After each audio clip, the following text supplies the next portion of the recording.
Hello guys, ito ngayon magha-harvest po tayo. Magtatalbos po tayo ng kamote. Dadagdagan na rin natin ng kangkong guys. Kasi tingnan niyo yung kamote ko. Robust. Ayan, malagaw po siya talaga.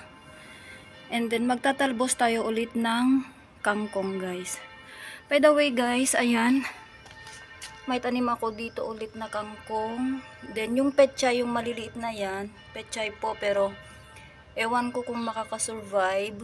Galing po yan sa baba. Pero, ayan.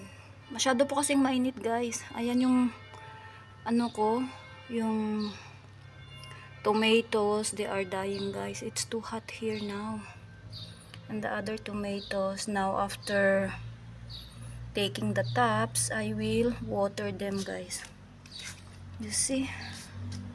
So, let's start here guys. This is orange tomato, potato. Orange sweet potato guys. So we are going to remove the, what we call this, tender leaves, and we are going to cook guys. Ayan, as I have said, kung may itinanim, may aanihin. Ayan, what you sow is what you reap. Ganun ba yun? Ayan guys, tignan ninyo, very robust. Actually in the Philippines, they don't like this kind of sweet potato tops guys. They only like the green ones like this. So you see, but here guys, you know guys, I bought the crop and then I let it grow in a bottle. Later on, I am going to show you guys. I will put in on the video. I will include it on my video so that you can see how I let this sweet potato grow guys. Okay. Ayan. Kumusta na po kayong lahat? Ayan. Ito po guys. Buhay ng abroad. Kung hindi ka po magtatanim guys, talagang hindi ka makakatikim ng gulay sa atin. Ayan, gulay sa Pinas. Ayan. Pag ano sana, hindi tayo vegetarian, masarap sana ang ano, pangsigang, di ba? Ayan. Ang dami guys. Tingnan nyo, isa ano lang ito. Dalawa pala to. Pero marami siyang ano. Ayan. O, diba? You see? And then we will take this one now guys so that it will grow more. Ayan. Lalago po yan guys. And then you see the other guys. It's now growing also. And then my ampalaya. And then we have another ampalaya there guys. A moment. Ito yung una guys na tanim ko. Ayan, tingnan nyo. Very robust. Ayan, kunin natin yung mga dahon.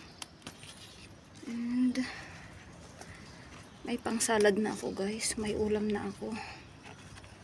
Ayan, sis Lori. Ayan. Kasi pag di daw tinalbusan guys, hindi naman daw lalago. Sa tatalbusan na natin.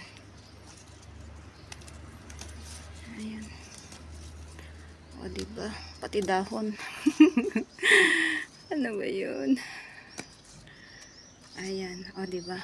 Then, kukuha ulit tayo ng kangkong. Kasi, you see guys. O, diba? Marami na to. And then, if you remember guys, last week, I took some tops of the water spinach. And you see how they grow guys after 1 week. You see? They are growing robust. So, tama po yung sabi ni Sis Lori na dapat talbusan ko na siya kasi lalago daw siya. So, ayan, na-double po siya after 1 week. So, ngayon, magtatalbos tayo ulit. So, guys, I'm going to take some water spinach also. You see, it's very tender, guys. You see?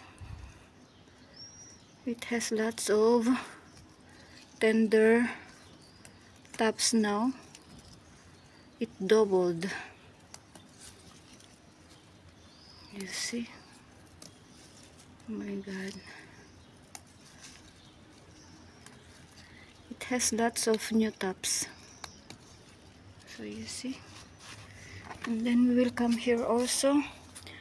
Perhaps I am going to change the tomatoes, guys, because they are all dying. It's very hot here. So we will take this also, guys. So you see, after 1 week, guys, it doubled the new stems. So perhaps every week I can harvest. You see.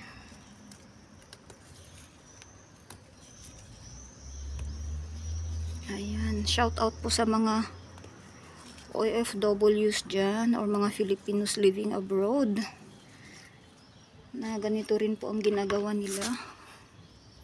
Ayan, sacrificing po ang magtanim sa rooftop. Pero worth naman, guys, pag meron ka ng harvest. Ayan, diba, guys? Tignan ninyo last week. Tingnan nyo, guys, ito nagyayelo siya. Hindi po yan sa ano dahil sa lupa.